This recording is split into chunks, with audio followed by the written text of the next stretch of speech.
Question number 37। देखिए question number 37 आपसे क्या कह रहा है। तो क्वेश्चन नंबर 37 कह रहा है दो संख्याओं का योग 15 है और इनके वर्गों का योग 113 है, तो संख्याएं क्या हैं। देखिए इसको आप ऑप्शन से करें तो भी इजी है और डायरेक्ट करें तो भी इजी है, कहीं से कहीं तक कोई दिक्कत नहीं है। हमें चीज़ों को समझना है कि कहाँ हम समय बचा सकते हैं। सब लोग जो होते हैं उनकी कैलकुलेशन करने की स्पीड, सोचने की स्पीड अलग अलग होती है। ठीक है, तो हम दोनों तरीके से देख लेंगे कि भाई किस तरीके से आपको बनाना है। साथ में आपको ये भी बताएंगे कि आपके लिए प्रॉफिटेबल क्या रहेगा, कि आप ऑप्शन से जाएं कि आप तरीके से जाएं। ठीक है, तो देखिए सबसे पहले बात करें कि दो संख्याओं का योग कितना है, 15 है। तो हमने बोला कि पहली संख्या यदि x है और दूसरी संख्या कितनी है, y है, तो दो संख्याओं का योग कितना है, 15। तो x प्लस वाई बराबर कितना है, 15 दिया है। अब उन्होंने बोला कि उनके वर्गों का योग कितना है, 113 है। तो वर्गों के योग की अगर बात करें तो x square plus y square, ये कितना है, तो ये 113 है। ये हमारी इक्वेशन बन गई। ठीक, ये कितनी बन गई इक्वेशन। अब संख्याएं ज्ञात करें तो अब देखिए अगर आप x और y दो वेरिएबल में इक्वेशन मान के अगर इसको सॉल्व करते हैं तो थोड़ी सी समस्या जाएगी। क्या समस्या जाएगी कि एक्स स्क्वायर वाई स्क्वायर का आप एक फॉर्मूला लगा सकते हैं या ज़्यादा से ज़्यादा दूसरा फॉर्मूला लगा सकते हैं माइनस वाला। तो उसमें आपको x इंटू वाई की वैल्यू चाहिए रहती, मतलब 2 गुना x इंटू वाई चाहिए था। देखिए हम इसको ऐसे ही कर सकते हैं कि इसमें हम लिखें x माइनस वाई का होल स्क्वायर। तो आप कहेंगे सर ये हो जाएगा आपका x प्लस वाई का होल स्क्वायर। अब देखिए ये होता है x square plus y square minus 2xy, ये होता है x square plus y square plus 2xy। तो हमें माइनस का 4xy चाहिए पड़ेगा। तो xy की वैल्यू तो हमारे पास है ही नहीं, संख्याओं का गुणनफल तो है ही नहीं, तो हम ये वाला तरीका नहीं लगा सकते। समझते जाइए क्यों, अगर हम दो वेरिएबल में लेकर चल रहे हैं तो क्या होगा। या फिर हम ये वाला फॉर्मूला लगाएं कि भाई x प्लस वाई का होल स्क्वायर, ये वाला फॉर्मूला लगाएं। और फिर आपसे बोलें क्या भाई, क्या चीज़ कि x square plus y square plus 2xy, अगर ये बोलें तो देखिए हमारे पास x प्लस वाई की वैल्यू है और x square plus y square की वैल्यू है। तो अब आप देखिए यहाँ से x y की वैल्यू निकाल सकते हैं। समझ में आ रही बात। तो आपको इतनी रामायण करनी पड़ेगी कि पहले आपको ये फॉर्मूला लगाना पड़ेगा, फिर यहाँ से वैल्यू निकालनी पड़ेगी, x और y की वो वैल्यू यहाँ रखनी पड़ेगी, फिर आपको x माइनस वाई में एक समीकरण मिलेगा। चलिए हम इससे समझते हैं कैसे। तो सबसे पहले हमने x प्लस वाई की वैल्यू रखी, तो ये हो जाएगा 15 का स्क्वायर, ये आपका हो जाएगा 113 और प्लस 2xy। ठीक है, अब देखिए 15 का वर्ग 225 होता है, माइनस में कितना कर देंगे 113 बराबर में 2xy हो जाएगा।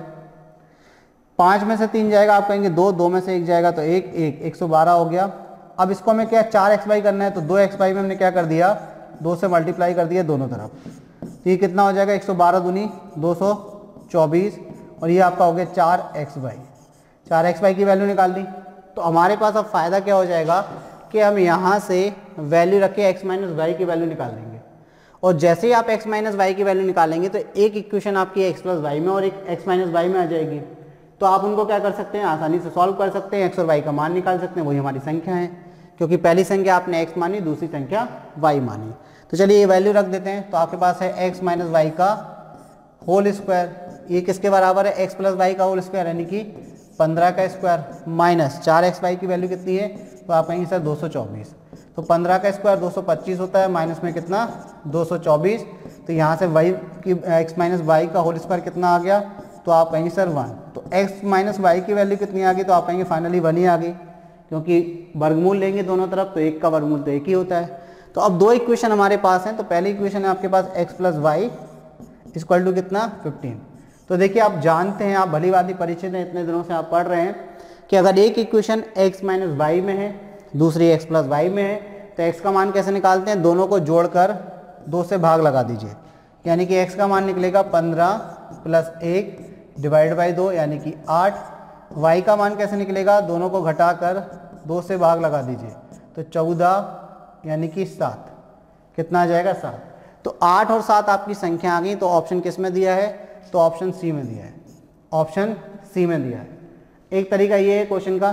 तो क्या आपको लगता है किस तरीके से जाना चाहिए ऑप्शन में या पेपर में। पेपर में इस तरीके से अगर जाएंगे तो काफ़ी लेंदी हो जाएगा, है ना। तो चीज़ों को हमें समझना है कि अगर ये बड़ा हो रहा है मेथड तो हम इसको शॉर्ट कैसे करें। लेकिन आपको बता दें ये मेथड बड़ी कराने का रीज़न केवल एक ही है, आपको बार बार बोल चुके हैं कि जो नए लोग हमारे साथ जुड़ रहे हैं, जिनकी तैयारी का लेवल अभी बिल्कुल शून्य है, जो फर्स्ट टाइम कॉम्पिटिटिव के एग्ज़ाम में आए हैं, तो तो उनके लिए वो चीज़ें तभी क्लियर होंगी जब वो कॉन्सेप्ट को समझेंगे, ठीक है ना। तो कॉन्सेप्ट समझना बहुत ज़रूरी है कि कैसे चीज़ें बनती हैं। साथ ही आप इस क्वेश्चन को ऐसे भी कर सकते थे कि एक वेरिएबल में बना के सॉल्व कर लें, तो एक वेरिएबल में आपके लिए दोनों इक्वेशन से ही सॉल्व हो जाता, ये दोनों इक्वेशन से, लेकिन वो भी आपकी क्वाड्रेटिक इक्वेशन बनती है, वो बड़ा होता है थोड़ा सा, ठीक है ना।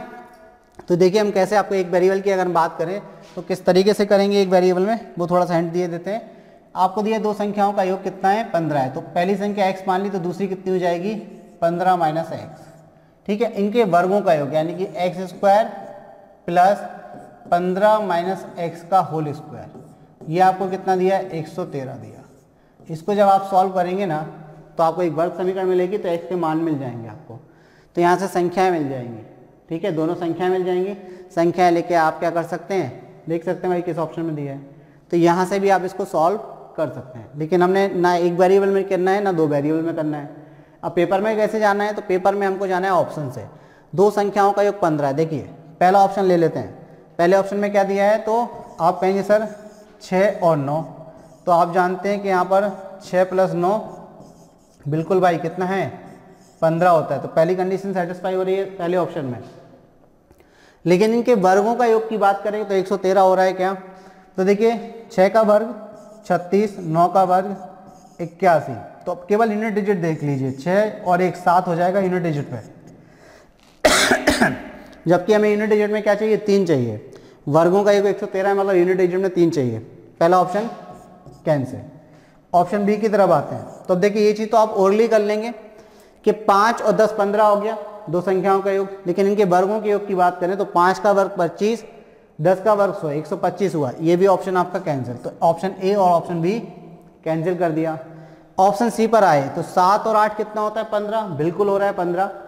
इनके वर्गों का योग की बात करें तो आप कहेंगे कि ऑप्शन सी में 49 और कितना हो गया, 64, 8 का वर्ग कितना होता है भाई, 64। तो आप देख लीजिए ऑप्शन सी है आपका, तो ऑप्शन सी में क्या हो जाएगा आपका, 49 का वर्ग की बात करें हम तो आपका हो गया 7 का वर्ग 49 और 8 का वर्ग 64। अब देखिए 9 4 3 की 3 हासिल में 1, 10 और 1 11 हो जाएगा, कितना हो जाएगा, 10 और 1 11। तो आपको ऑप्शन क्या मिल जाएगा, बिल्कुल मिल जाएगा आपको 113। तो यहाँ पर वर्गों का योग कितना मिल गया आपको, 113। तो ऑप्शन सी आपका सेटिस्फाई कर गया, यानी कि संख्याओं का योग भी 15 आ गया और वर्गों का योग भी कितना आ गया, 15। तो अब देखिए ऑप्शन से कितना इजी हो गया ये। तो किस ऑप्शन पे जाएंगे आप भाई, ऑप्शन सी। ऑप्शन सी आपका आंसर हो गया, ठीक है। तो इस तरीके से आसानी से आप ऑप्शन से बना सकते हैं, कहीं से कहीं तक आपको कोई दिक्कत या जटिलता का सामना नहीं करना पड़ेगा, कोई भी आपके लिए डिफिकल्टी नहीं होगी, ठीक है। चलिए आगे बढ़ते हैं बेटा, आगे देख लेते हैं भाई अगला क्वेश्चन क्या है। अगला क्वेश्चन है 38, यदि 8a बराबर 35 का स्क्वायर माइनस 27 का स्क्वायर है तो a का मान ज्ञात करें। अब देखिए क्वेश्चन को कैसे सॉल्व करना है, तो भाई तो यहाँ पर वर्गों का काम है, तो हम दो संख्याओं का पहले वर्ग निकालना बता देते हैं कि दो संख्याओं का, दो अंकीय संख्याओं का वर्ग कैसे निकालते हैं, दो संख्याओं का नहीं सॉरी, दो अंकीय संख्या का वर्ग कैसे निकालते हैं। तो चलिए यहाँ पर थोड़ी देर आप हेडिंग लगा लीजिए, दो अंकीय 2 डिजिट नंबर, दो अंकीय संख्या का वर्ग, दो अंकीय संख्या का वर्ग, यानी कि square of 2 digit number, square of 2 digit number. तो कैसे हम दो अंकीय संख्या का वर्ग निकालेंगे, अब हम उस प्रोसेस को जानेंगे। तो देखिए अगर हम बात करें कि आपके पास एक कोई दो अंकीय संख्या है तो उसका वर्ग आप कैसे निकाल सकते हैं। जैसे हमने एक संख्या ली, मान के चलिए हमने ले लिया 13, 13 का वर्ग आप सभी जानते हैं कितना होता है, तो 13 का वर्ग होता है 169। अब 169 लाना कैसे, इस प्रोसेस को समझिए। जैसे हमने बोला कि 13 है तो 13 में कितने अंक, 1 और 3 2 अंक। तो सबसे पहले आपको क्या करना है, 3 का वर्ग करना है, फिर आपको क्या करना है, 1 का वर्ग करना है। 3 का वर्ग कितना आया, 9। अगर 9 आया मतलब एक अंकीय संख्या के रूप में आया तो आपको उसको दो अंकीय संख्या के रूप में कन्वर्ट करना है। मतलब अगर आपका जो स्क्वायर आया वो 1 डिजिट के फॉर्म में आया तो आपको उसको 2 डिजिट के फॉर्म में कन्वर्ट करना है। कैसे कन्वर्ट करेंगे, तो आपको पता है इसके आगे एक 0 लगा दीजिए। इसी प्रकार 1 का स्क्वायर आपको पता है 1 आएगा तो इसको भी एक 0 लगा के 2 डिजिट बना दीजिए। इसको आपको ध्यान रखना है, मतलब जिस दो अंकीय संख्या का आप स्क्वायर या वर्ग निकाल रहे हैं उसके पहले वाले अंक का वर्ग करिए, फिर दूसरे वाले वर्ग का अंक का वर्ग करिए, आपका जो वर्ग करने पर संख्याएं मिलती हैं, अगर वो एक अंकीय संख्या है तो उनको 2 अंकीय संख्या में कन्वर्ट करिए। फिर आपको क्या करना है, फिर आप देखिए जो आपके पास अंक हैं 1 और 3, इनका आपस में गुणा करके उसमें 2 का गुणा कर देना है, यानी कि 3 दूनी 6 और 6 कम 6, तो फाइनली कितना आ गया 6। तो एक अंक छोड़कर, पहला वाला अंक छोड़कर आपको 6 इसमें जोड़ देना है। तो जोड़ेंगे जैसे ही तो ये हो जाएगा 9, ये 6 और ये 1, आगे जीरो का कोई महत्व नहीं, तो कितना आ गया देखिए 169 आपका स्क्वायर आ गया। तो किसी भी 2 अंकीय संख्या का वर्ग निकालना काफ़ी ईजी है। चलिए जैसे हमने आपको एक एग्जाम्पल और दिया भाई, हमने बोला 83 का स्क्वायर निकाल के बताइए कितना होगा, तो आप कहेंगे सर बहुत ईजी है। 3 का वर्ग तो आप कहेंगे सर 9, तो इसको 09 लिख दीजिए। 8 का वर्ग तो 64, ये तो ऑलरेडी 2 अंकीय संख्या है। फिर आपस में अंकों का मल्टीप्लाई कर दीजिए, अंकों का डिजिट का क्या कर दीजिए मल्टीप्लाई, तो 8 3 24 होगा, 24 का दुगना 48, एक अंक छोड़कर आपको 48 लिख देना है, तो लिख दीजिए यहाँ पर।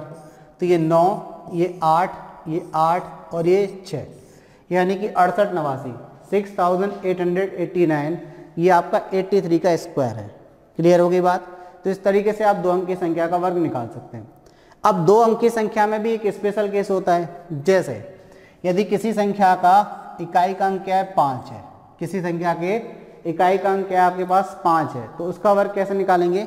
तो जो दहाई का अंक है ना, जो बाद वाला अंक है, उसका वर्ग करके उसमें उसी को जोड़ दीजिए, यानी कि आप 4 का स्क्वायर करके इसमें 4 ऐड कर दीजिए, तो ये कितना हो जाएगा 20, और 20 के आगे कितना लगा दीजिए 25, मतलब 5 का वर्ग लगा दीजिए।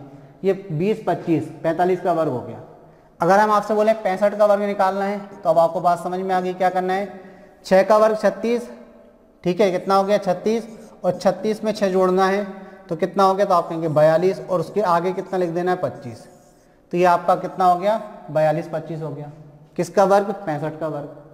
इसी प्रकार अगर हमने आपसे पूछा है कि भाई 95 का वर्ग बताइए, 95 का स्क्वायर बताइए, तो आपको क्या करना है 9 का वर्ग, तो आप जानते हैं कितना 81, और उसमें 9 ही ऐड कर दीजिए, तो कितना हो जाएगा 90, और उसके आगे कितना लगा दीजिए 25, तो ये आपका 90 85 मौखिक रूप से आप कर लेंगे। चलिए एक तरीका और भी होता है, हम इसको ऐसे भी कर सकते हैं, जैसे 4 है तो 4 को एक वर्ड लिख दीजिए, 4 को एक वर्ड का लिख दीजिए, कितना हो जाएगा 5, और उन दोनों का मल्टीप्लाई कर दीजिए, 4 पंचे 20 और उसके पीछे 25 लिख दीजिए।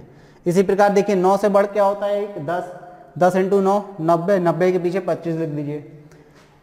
यहाँ पर 6 का वर्ग कितना होता है एक बढ़कर, तो आप कहेंगे 7, 7 6 42, उसके पीछे 25 लिख दीजिए। अब अगर मैं आपसे पूछा यहाँ पर जो संख्याएं दी हैं, अब हमें निकालना क्या है 8a इक्वल टू 35 का स्क्वायर और -27 का स्क्वायर। तो देखिए 8a की अगर हम बात करें, देखिए वैसे तो आपको याद होगा 35 का वर्ग और 27 का वर्ग, लेकिन नहीं है तो आपको याद तो निकालना बता दिया कि किस तरीके से आपको निकालना है, ठीक है ना। तो अब देखिए 35 के वर्ग की बात करें तो 3 का वर्ग बढ़कर कितना होगा एक 4, 4 3 12, और पीछे कितना 25, तो 1225 हो गया।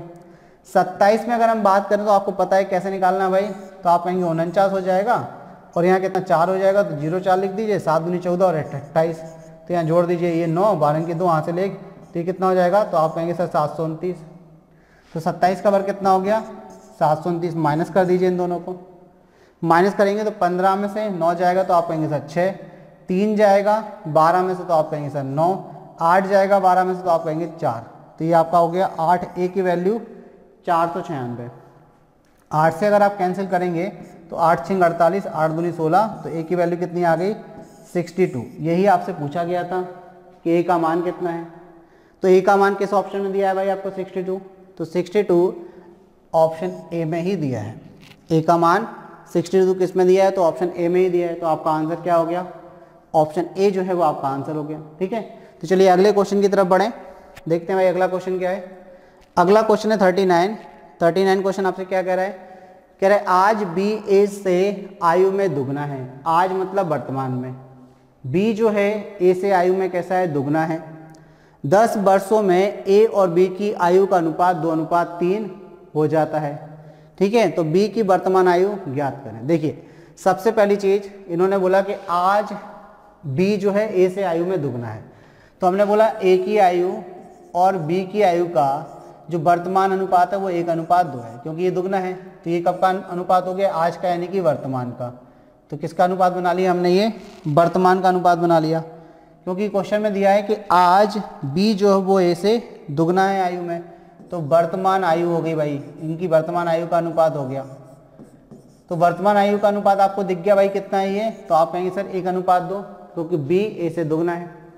आगे बात कर रहे हैं कि 10 वर्षों में ए और बी की आयु का अनुपात, 10 वर्षों में मतलब 10 वर्ष बाद बी और ए की आयु का अनुपात या ए और बी की आयु का अनुपात 2:3 है, तो ये 2 अनुपात कितना है 3 हो जाता है। ये कब है 10 वर्ष बाद का है, तो ये 10 वर्ष बाद का अनुपात है, कितना हो जाता है तो 2:3 हो जाता है।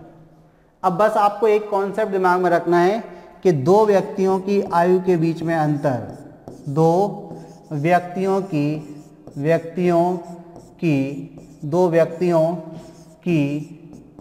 आयु के बीच में अंतर, आयु के बीच अंतर, दो व्यक्तियों की आयु के बीच अंतर हमेशा समान रहता है, हमेशा समान रहता है। दो व्यक्तियों की आयु के बीच में अंतर हमेशा कैसा रहता है, समान रहता है। जैसे अगर हम बोलें कि एक व्यक्ति x है वो 10 साल का है अभी, और एक व्यक्ति y है वो 15 साल का है अभी, दोनों के बीच में आप कहेंगे 5 साल का अंतर है।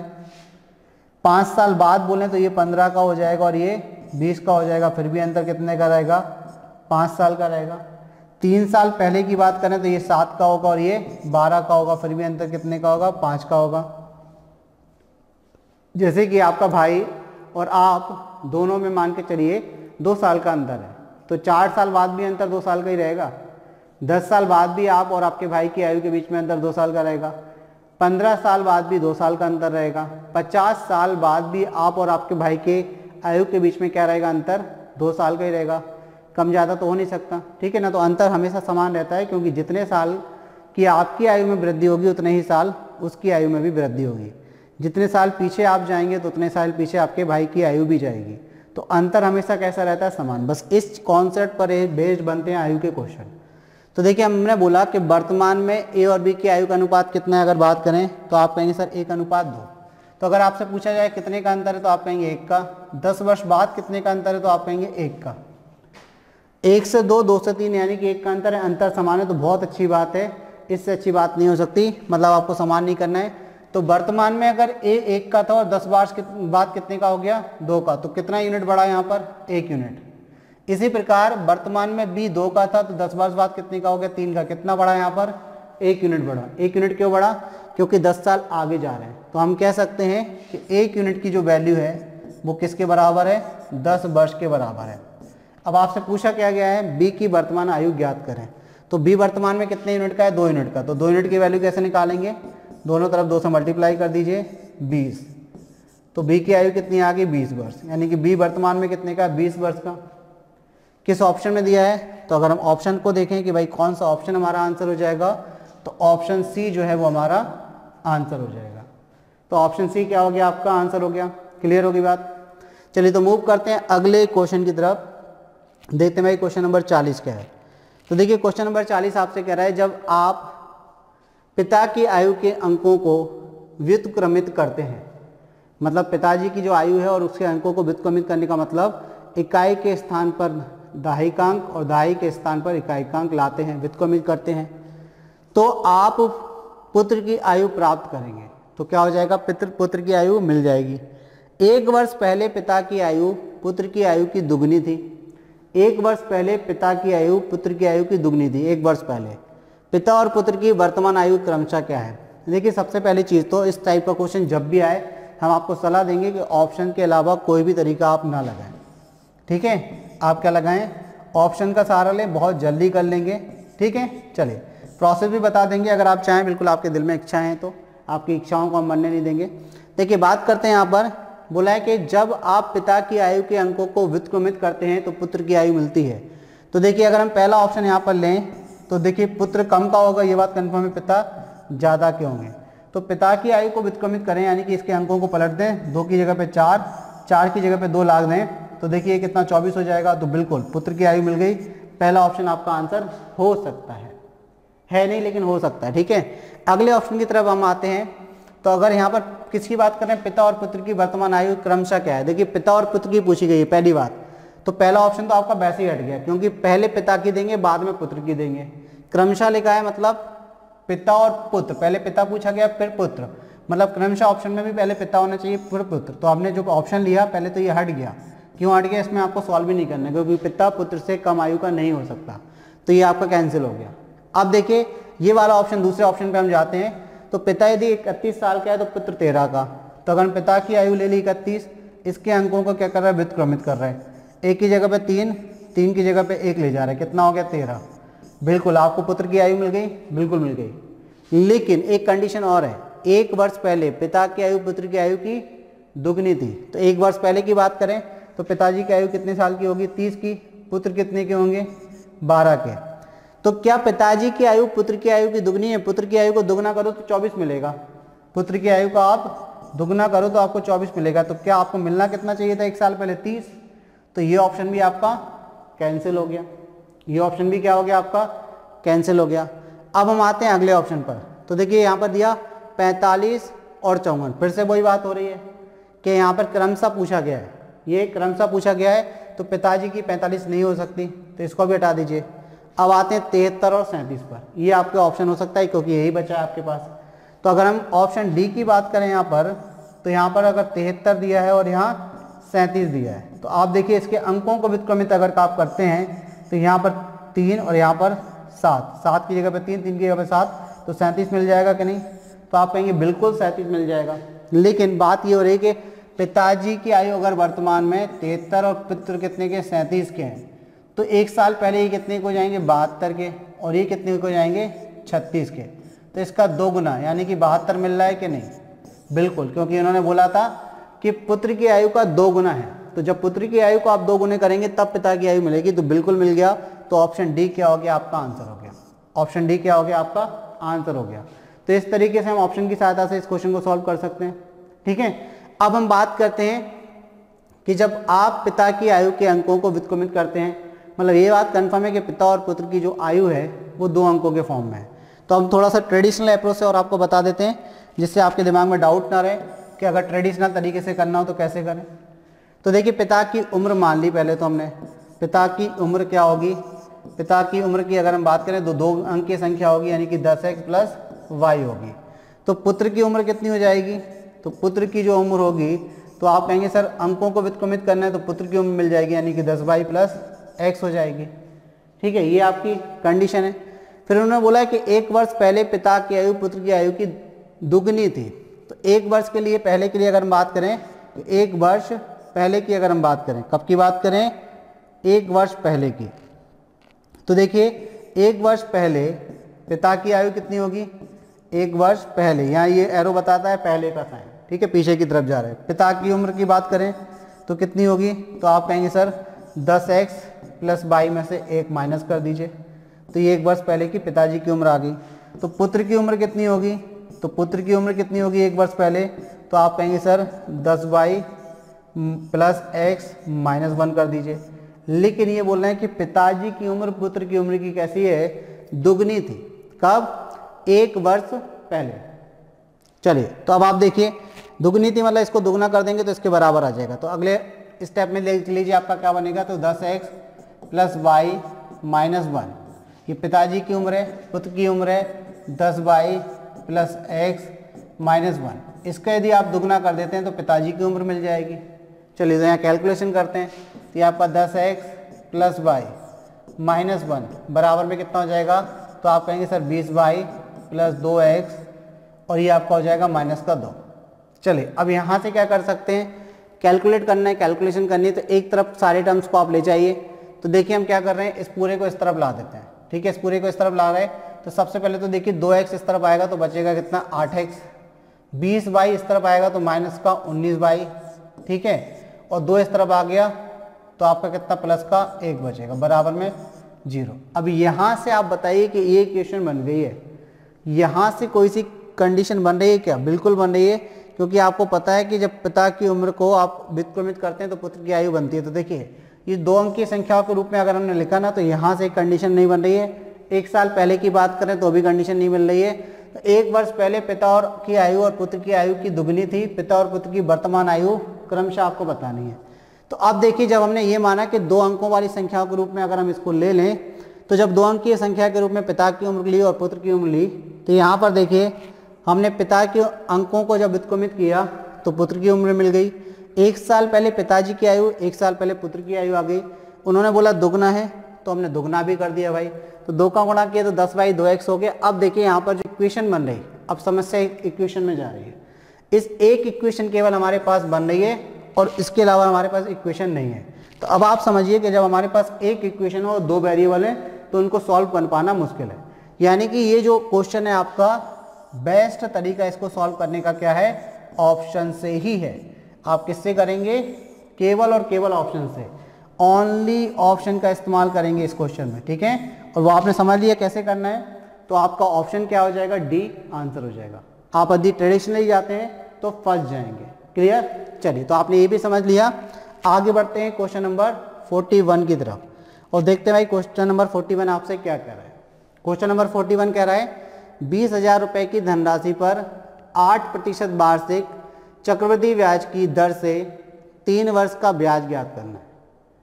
3 वर्ष का चक्रवृद्धि ब्याज ज्ञात करना है। देखिए ब्याज की दर चक्रवृद्धि है, CI है, तो आपको एक चीज़ यहाँ पर याद रखनी है कि CI का जब केस आएगा, अगर आपको 2 साल का CI निकालना है तो उसका आपको रेशियो याद रखना है, क्या होता है, 2:1 का रेशियो होता है। ये CI का अनुपात है 2 साल का। 3 साल का यदि आपको CI निकालना है, 3 साल के CI का रेशियो क्या होता है, तो आपको ये याद रखना है 3:3:1 का रेशियो होता है। यदि आपको 4 साल का CI निकालना है तो 4 साल के CI का रेशियो क्या होता है, तो ये होता है 4:6:4:1। ये आपके 4 साल के CI का अनुपात होता है। अब ये अनुपात क्या है, इसको हम समझते हैं किस तरीके से। ये हमारा जो क्वेश्चन है इसके माध्यम से हम समझ लेते हैं कि क्या बात कहना चाह रहे हैं, तो अनुपात को हम कैसे इस्तेमाल करेंगे और CI हम कैसे निकालेंगे। तो देखिए सबसे पहले हम बात करते हैं इन्होंने क्वेश्चन में क्या क्या दिया है हमें। तो क्वेश्चन में दिया है कि 20,000 रुपये की धनराशि, यानी कि प्रिंसिपल मूलधन आपको दिया है। तो अगर हम प्रिंसिपल P की बात करें, मूलधन की बात करें, तो वो आपको कितना दिया रखा है, तो आप कहेंगे सर 20,000 रुपये। 20,000 रुपये मूलधन दिया है। अगर हम बोलें ब्याज की दर कितनी है, रेट ऑफ इंटरेस्ट कितना है, तो 8%, यानी कि जिसको हम दर बोलते हैं, तो दर की बात करें तो वो कितना दिया है, तो आप कहेंगे सर 8% है, ठीक है। थर्ड अगर हम बात करें कि समय कितना दिया, तो अगर हम समय की बात करें कि समय कितना है, समय मतलब अगर हम बोलें टाइम, जिसको हम T से या N से डिनोट करते हैं, वो कितना है, तो आप कहेंगे सर 3 वर्ष है, 3 साल का समय है। आपको निकालना क्या है, चक्रवृद्धि ब्याज निकालना है, यानी कि 3 साल का कंपाउंड इंटरेस्ट, यानी कि CI आपको निकालना है। तो यानी कि कौन सा रेशियो लगाना पड़ेगा आपको, ये वाला 3 साल के रेशियो निकालने के लिए ये वाला 3:3:1 का रेशियो लगाना पड़ेगा। अब ये रेशियो है कैसे अप्लाई करते हैं उसको आप समझिए। सबसे पहले हम क्या करते हैं, पहले स्टेप में हम क्या करेंगे, 20,000 जो मूलधन है उसका क्या निकालेंगे, 8%। कितना निकालेंगे, 8%। तो ये मूलधन का ब्याज आएगा। तो ये कितना जब आप सॉल्व करेंगे तो परसेंट से तो 2 जीरो कैंसिल होते हैं, आप सभी जानते हैं, क्योंकि परसेंट का साइन हटाते हैं तो अपॉन में 100 आता है, तो 100 से 2 जीरो कैंसिल, 8 दूनी 16, तो आपका 20,000 का 8% कितना आ गया, 1,600 रुपये। सेकेंड स्टेप में आपको क्या करना है, फिर इसके बाद जो हमारा ब्याज आ गया, यानी कि जो मूलधन का ब्याज आ गया, इसका फिर से 8% निकालना है। तो परसेंट से फिर से 2 जीरो कैंसिल और 16 अट्ठे करना है। तो देखिए 80 हो जाएगा, 8 6 48 हो जाएगा, 80 48 128 हो जाएगा, कितना, 128 आ गया। फिर आपको क्या करना है थर्ड स्टेप में, देखिए 3 साल की बात हो रही है तो 3 साल के लिए करना है। अगर ये केवल आपसे 2 साल का चक्रवृद्धि ब्याज पूछा गया होता तो बस यहाँ तक आपको सॉल्व करना था पहले वाले ब्याज में, यानी कि जो मूलधन का ब्याज था 1600, उसमें आपको 2 से मल्टीप्लाई करना था, और सेकंड वाले ब्याज यानी कि ब्याज के ब्याज में, यानी कि 128 में 128 में आपको 1 से मल्टीप्लाई करना था। फिर जो रिजल्ट आता उन दोनों का सम कर देते, 2 साल का चक्रवृद्धि ब्याज आ जाता। लेकिन ये 3 साल की बात हो रही है तो पहले हम मूलधन का ब्याज निकालेंगे, ब्याज का ब्याज निकालेंगे, फिर ब्याज का ब्याज निकालेंगे, यानी कि हम फिर से अब 128 का क्या करेंगे, 8% निकालेंगे। तो 28 का 108% निकालने का मतलब मल्टीप्लाई कर दीजिए, 8 अड़े 64 की 4 हासिल में 6, 8 दूनी 16, 6 22 की 2 हासिल में 2, 8 एकम 8 और 2 10, और आप 100 से भाग लगाएंगे तो फाइनली आपको कितना मिलेगा, तो आप कहेंगे सर 10.24। अब हमें क्या निकालना है, 3 साल का CI। तो 3 साल का रेशियो क्या होता है, 3:3:1 का अनुपात होता है। तो यहाँ 3 से, यहाँ 3 से और यहाँ 1 से मल्टीप्लाई करना है। तो ये आप कहेंगे 16 3 4800, ठीक है। और ये आपका 128 दिया, कितना हो जाएगा, तो देखिए 8 3 24 की 4 हासिल में 2, 3 दूनी 6 और 2 8 और ये 384 हो गया। ये आपका 10.24 ही रहेगा। बस इन सबको आप जैसे ऐड कर देंगे ना तो 3 साल का CI मिल जाएगा। 3 साल का CI कैसे निकलेगा, इन सबको ऐड करने पर, यानी कि 4800 प्लस आपको क्या करना है 384 करना है, प्लस आपको क्या करना है 10.24 करना है। तो ये तो दशमलव का 24 आ जाएगा, ये 4 आ जाएगा, ये 8 और 1 9 हो जाएगा, 8 3 11 की 1 हासिल में 1 हो जाएगा और ये 5, यानी कि 5194.24। ये 3 साल का CI यानी कि चक्रवृद्धि ब्याज निकल कर आ जाएगा। किस ऑप्शन में दिया है भाई 5194.24, तो पहले ही ऑप्शन दिख रहा है ऑप्शन ए, तो ऑप्शन ए क्या हो जाएगा आपका आंसर। तो इस तरीके से आपको बस एक चीज़ याद रखनी है कि 3 साल का, 2 साल का और 4 साल के CI का रेशियो क्या होता है। ये रेशियो आप याद रखना, काफ़ी आसानी से आप रेशियो निकाल सकते हैं। 2 साल का निकालना हो तो केवल मूलधन का ब्याज निकालना, ब्याज का ब्याज निकालना और पहले में 2 से और दूसरे में 1 से मल्टीप्लाई करके ऐड कर देना। 3 साल का निकालना हो तो पहले मूलधन का ब्याज, फिर ब्याज का ब्याज, फिर ब्याज का ब्याज निकालना, फिर 3 3 1 से मल्टीप्लाई कर देना। 4 साल का निकालना हो तो मूलधन का ब्याज, फिर ब्याज का ब्याज, फिर ब्याज का ब्याज, फिर इस ब्याज का ब्याज और उसमें 4 6 4 1 से मल्टीप्लाई कर देना। तो इस प्रकार हम 4 साल का चक्रवृद्धि ब्याज भी निकाल सकते हैं। ठीक है, चलिए बढ़ते हैं अगले क्वेश्चन की तरफ, देखते हैं भाई अगला क्वेश्चन क्या है। तो नेक्स्ट क्वेश्चन है 3p, 6p और 9p का लघुत्तम समापवर्तक यानी कि LCM आपको निकालना है।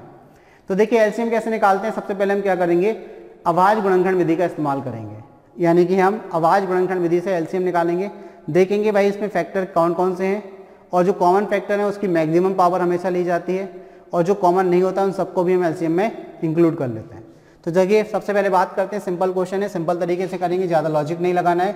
3p, 6p एंड किसका LCM निकालना है आपको, 9p का LCM। क्या निकालना है, LCM बताना है कि क्या होगा। तो देखिए 3p को तो आप बिल्कुल भी नहीं तोड़ सकते, ये 3p ही रहेगा। 6p को आप 2 × 3 × p के फॉर्म में तोड़ सकते हैं। 9p को आप 3 की पावर 2 × p लिख सकते हैं, जबकि ये 3p आपका 3 × p ही रहेगा। तो देखिए अभाज्य गुणनखंड के रूप में टूट गया। तो हमें क्या करना है, सबसे पहले जो कॉमन है यानी कि 3 3 3 इस सभी में कॉमन है, तो 3 की मैक्सिमम पावर कितनी है, तो LCM में क्या आएगा, मैक्सिमम पावर आती है। LCM में मैक्सिमम पावर यानी कि 3 की पावर 2 आ गया और फिर तीनों में क्या कॉमन है, p, तो फिर p आ गया और जो कॉमन नहीं है उसको भी ले लेते हैं। तो कॉमन क्या नहीं है, तो आप कहेंगे 2 कॉमन नहीं है। तो भाई हम क्या करेंगे इसको, ये तो 9 है, ये p है इंटू 2, तो 9 दूनी कितना हो जाएगा 18। तो 18p क्या निकला है आपका LCM और यही हमारा आंसर भी है। तो 18p किस ऑप्शन में दिया है, ऑप्शन बी में। तो ऑप्शन बी क्या हो गया, आपका आंसर हो गया। आई होप बात आप तक पहुंच गई किस तरीके से क्वेश्चन बनाना है, क्लियर है ये बात। तो चलिए इस प्रकार देखिए हमने, ये हमारे ख्याल में लास्ट क्वेश्चन है आपका, चलिए बिल्कुल लास्ट क्वेश्चन ही है आपका, ठीक है। तो इस प्रकार हमने देखिए 2017 के जो 22 अगस्त 2017 का इवनिंग शिफ्ट का पेपर था, उसके टोटल 42 क्वेश्चन आए हुए थे और उन सभी का सॉल्यूशन किया। और यदि आपने इससे पहले वाले वीडियो नहीं देखे तो जरूर देखें। और साथ में आपको बता दें, यदि अभी तक आपने हमारा ऑफिशियल ऐप स्टडी अड्डा डाउनलोड नहीं किया है तो तुरंत गूगल प्ले स्टोर पर जाएं, इसको डाउनलोड करें। यहाँ पर आपको सारी चीज़ें एक ही प्लेटफॉर्म पर अवेलेबल है। मीन्स अगर आप कॉम्पिटिटिव एग्जाम की तैयारी कर रहे हैं तो उससे रिलेटेड सारे कोर्सेज प्लस उनके वीडियो लेक्चर्स प्लस आपको solve papers with PDF, plus आप यदि एकेडमिक की तैयारी कर रहे हैं तो उसके वीडियो लेक्चर्स प्लस आपको उनके वीडियो लेक्चर्स के अलावा सॉल्व पेपर्स और PDF अवेलेबल हो जाएंगे। काफ़ी सारी चीज़ें इस ऐप में हैं। आप इसको जब डाउनलोड करेंगे और जब इसको ऑपरेट करेंगे तो आपको काफ़ी कुछ सीखने के लिए मिलेगा।